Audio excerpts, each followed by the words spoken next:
मेरा नाम है मेहरुनिशा।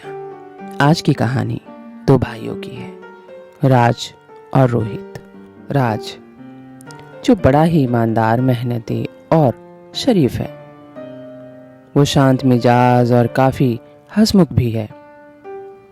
वो धैर्यवान, दयालु और बड़ा ही मिलनसार इंसान है। वो अच्छी नौकरी के साथ साथ उसका सामाजिक व्यवहार भी बहुत अच्छा है। आसपास के लोग उससे बहुत ही खुश रहते हैं। उसका परिवार भी बहुत ही खुशहाल है। वो राज से बड़े ही खुश रहते हैं। अड़ोस पड़ोस में लोग उससे जानते मानते भी हैं, क्योंकि वो सबकी मदद करता है और हर किसी के बुरे वक्त में खड़ा रहता है। और वहीं रोहित, वो राज के बिल्कुल विपरीत था। वो शराबी भी था, उसका परिवार भी उससे दुखी रहता था। वह घर में आते ही सबसे झगड़ा करना शुरू कर देता था। आसपास के लोगों से भी उसकी बनती नहीं थी। वो अपनी पत्नी को भी पीटता था। घर में उसके आने से अशांति हो जाती थी। लोग इन दोनों भाइयों को देखकर बड़े हैरान रहते थे। कहते, एक सोना है, दूसरा माटी है। एक दिन एक आदमी ने राज से पूछा कि आपसे एक बात पूछूं, आप बुरा तो नहीं मानेंगे? राज ने कहा, नहीं, बिल्कुल नहीं मानूंगा बुरा।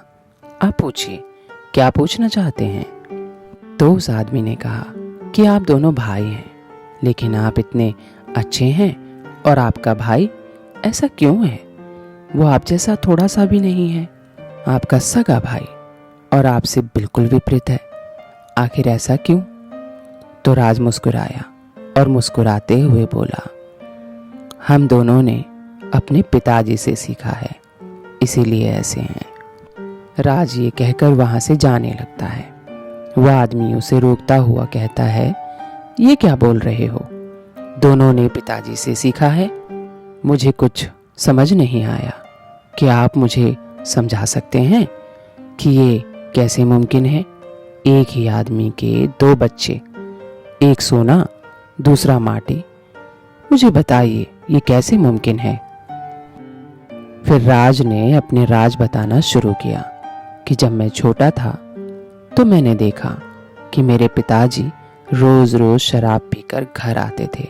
कोई काम ठीक से नहीं करते थे, किसी से भी लड़ते थे और कोई उनको पसंद भी नहीं करता था, और हम बच्चों पर भी चिल्लाते थे। यही देखते हुए हम दोनों भाई बड़े हो रहे थे। फिर एक दिन पिताजी घर आए और उन्होंने नशे की हालत में मेरी माँ को बहुत मारा, जिसकी वजह से मेरी माँ बीमार रहने लगी और उसे हॉस्पिटल में भर्ती कराना पड़ा। मेरे पिताजी एक बार भी मेरी बीमार माँ को मिलने नहीं आए। मेरी माँ रोज उनको हॉस्पिटल में याद करती, लेकिन मेरे पिताजी उन्हें कभी मिलने नहीं आए। उनकी याद में मेरी माँ हॉस्पिटल में ही चल बसी।